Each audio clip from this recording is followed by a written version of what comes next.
Okay, the Beatles once again are red hot. The Let It Be Naked album is going to be released on Tuesday. We're going to be playing tracks and giving away copies of it this weekend here on the Fox. Before you can even get it. Yeah, this is the way the Beatles liked it, not what Phil Spector did to it. Larry Kane is on the phone with us. Wrote the book. How are you? How's everything in Norfolk? Everything's fine, sir. We're looking forward to your arrival here in 1964. The Beatles. That act next week. That's going to be at the Harrison Opera House next Friday night. Very nice place. I'm going to be there. I've never played an opera house before. Oh, it's nice. You'll like it. But I don't sing. Yeah. All right. But, you know, it's funny. I want to make that clear. As soon as we mentioned your name early this morning, we got a couple of calls from people that said, is that the same Larry Kane that was a news guy in Philly? Well, I've been on the air for 38 years here. And when you've been on the air that long, either they become familiar with you or familiarity breeds contempt. So you're either famous or infamous, right?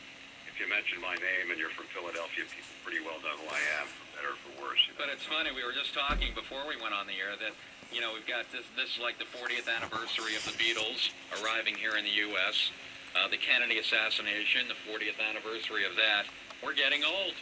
Well, we're getting older, but I'll tell you something, the confluence of these events was tremendous. Because John Kennedy, of course, was murdered on November 22nd. On December 26, 1963, the Beatles released I Want to Hold Your Hand in America, which was some musical event. And in February 7, 1964, they arrived on American soil for the first time. And my book really relates the epic, sort of breathless story, day to day and hour by hour, of what their first couple of American tours were like.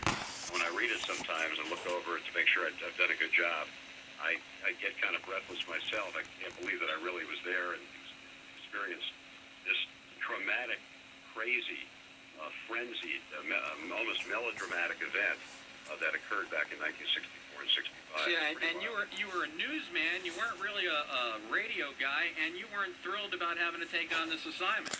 Well, I was a radio guy, but you guys are broadcast DJs. Your personalities. You do everything. I was just a news guy who liked murder and robbery and mayhem and politics and government and all the things that happen in everyday life. And when they said you can travel with the Beatles, I said, why? I said, a band? Why should I travel with a rock and roll band?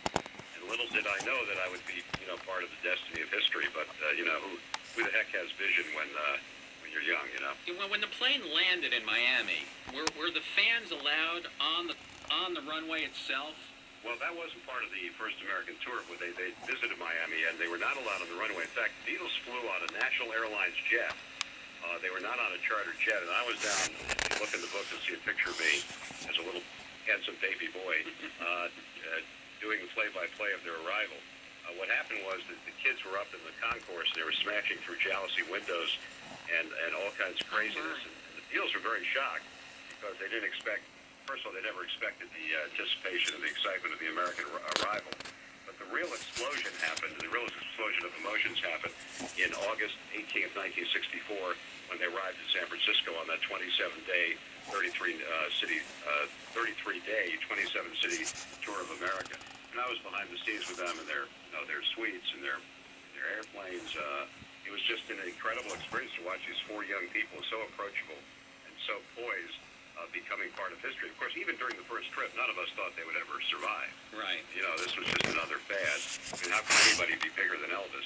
Exactly. Right? Now, by the way, I understand there's an Elvis tribute on Saturday night at the same place, the Harrison Opera House. We have them every other Saturday night there, I think. Oh, you do? Well, Elvis is very big in Norfolk. I know that. Yeah. Everybody loves Elvis. Everybody loves Elvis. But it was just an amazing trip. I mean, meeting Hollywood stars, being squeezed into the back seat of a taxi cab between a sex pod named Jane Mansfield and John Lennon. Wow. These meeting my childhood idol, Fats Domino in New Orleans. Just really experiencing what it was like and what it was there. And also, the book comes with a CD. I guess you're aware of that. Yes. And the CD brings it to life. They tell me you guys are very big in Norfolk. We're huge, Beck. I mean, this is for classic rock. This is the place. That's it. I'm talking about the two of you. Oh, well, I don't know about us. yeah, we're all right. But the Beatles, this is an interesting time in history, interesting time to reflect and to look at the way we were. And this book is as much about 60s, which I'm sure somebody at that station remembers, as it is about the Beatles. Well, the book is called Ticket to Ride, written by you, Larry Kane. Concerts then. I mean, how many songs did they play? What was the access like? I mean, I think of what's the concerts difference then now versus concerts in the 70s with the and whole concerts security now. detail and everything else that goes Yeah. on now? I mean, Well, first of all, they really led the way to the mega concerts that we have today. There was no security. right. 1,000 fans rampage on a soccer field in Vancouver, British Columbia, directly at them, and they literally escaped for their lives. They played 32 minutes, 10 songs. 10 songs, 32 minutes, right? 32 minutes. With rare comment in between. That's all that anybody could really stand in There terms wasn't a of whole lot of movement. There weren't, well, not a whole lot of, Ad-libbing pyrotechnics or or anything anything. like that? No, none of that. And they had 3 or 4 acts before them in 1964. They had, in fact, he just died last week, Bobby Hatfield. Yeah. The Righteous Brothers were the lead act before them, and the 4 Righteous Brothers, were not brothers, by the way, couldn't stand it. So after New York, they left. and they just couldn't stand it because the fans didn't want to hear him. Wow. And then Jackie DeShannon, a wonderful young entertainer at the time, led off for them, and she played it pretty well. She understood that they didn't want to hear her. Nobody heard a thing she was saying or singing, and she was a very talented woman. And they had a wonderful group down there called the Acceptance. And John Lennon created quite a controversy. Of course, he was never to shy away from controversy. He was a man who said in public what he thought in private, which, as you know, can be a little controversial sometimes. And he got into a swimming pool in Florida with 2 African-American young ladies from the Exciters. All right. And this may sound strange to people listening today here in 2003. But 1960, That picture shocked the South. Oh, I I bet. bet it did. You know that the Beatles integrated the Gator Bowl. Is that like Fountain Blue? Well, they refused to play the Gator Bowl in September of 1964 if the place were racially separated. And the first time it was not. And so, there's a lot of history there. And yet they had their own prejudices. They came from very narrow backgrounds in the working class section of Liverpool. Right. So they hadn't seen many people of other faiths or religions or backgrounds. And yet they became international stars.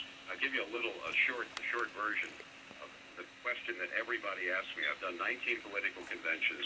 I've covered wars on both sides of the world, covered every kind of natural disaster, mayhem, good and bad news of life. But wherever I go, wherever I travel, one question, including the question from the 39th President of the United States, hours before his election defeat in 1980, Jimmy Carter leans over to me during a break in a live interview and says, "Larry, I heard you travel with the Beatles. What were they really like?" So I'll tell you what they're really like. John Lennon, outspoken, said in public what he thought in private. Total passion, genuine thing, a man of tremendous sincerity. Came in Philadelphia in 1975 to a charity marathon and helped me raise $300,000 for the disease that killed my mother, multiple sclerosis. Wow. Paul McCartney never met a mirror or a stage he didn't like. I believe that.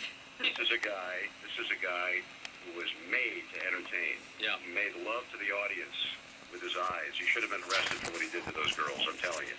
And he was just an extraordinary human being and a great entertainer. And while Lennon would sweat profusely, constantly before every concert, McCartney couldn't wait to get on. Ringo Starr, hardly the quiet or strange Beatle, a superb personality who was the one for all and all for one. And perhaps the most misunderstood of all the Beatles was George Harrison. Here was a man who was 20 years old, but his face looked like he was just past puberty. I mean, it was 13. He looked like he was 13. Right. But he was very smart. And I asked him on the CD, everybody calls you the quiet Beatle. Hold on just a second. I'm on the radio here. I'll be right with you, okay? I'm on a radio broadcast. I'll be right with you. Okay? In a parking lot here in Philadelphia. Are you getting a cheese sub? No. Cheese steak. Ringo Starr, George Harrison, quiet Beatle, a spectacular human being. But let me tell you something. He says on the tape, they called me the quiet Beatle because they thought that I didn't say much. The fact is, I only said something when I had something to say. Very intellectual, very bright. And I got to park my car here, or they're going to run me off the street. Where are you? I'm in Center City, Philadelphia. Right. The 4th largest city in America, one of the most beautiful cities. It's my hometown for the last 39 years. and parking lot attendant is trying to figure out what I'm doing on the phone, waiting for it. Okay. Hey, listen, we appreciate your time. We'll look forward to meeting you Next Friday night. next Friday night. Well, great stories and an easy interview. In the book, Thank Ticket you, to thank Ride. you very, very much for talking and for illuminating this project. And Yeah. hope to see you at the Harrison Yes. Opera House. Can't wait Thanks, to meet Larry. you. Take care, bye-bye. Bye. Bye-bye. Got a park car. You know, you got people behind them. Everybody's going to start honking. Grab the book. You Larry know- will be here next Friday. Ticket to Ride, Inside the Beatles, 1964. Here I am. You know, I'm going over his material last night, right? Yeah. And I'm thinking, I'm skull cramping like I do. All right, what do I want to ask this guy? And the more I read about what the experiences were in his resume, I said, you know what? I'm going to be able to kick back and just listen to this guy talk. Yeah. And he was great. He was great. So he'll have more stories, and it seems like he's very accessible, and he's going to be at the Harrison Opera House next Friday night, along with 1964, the Beatles tribute band that you may have heard, in Hampton Roads before. These guys are great.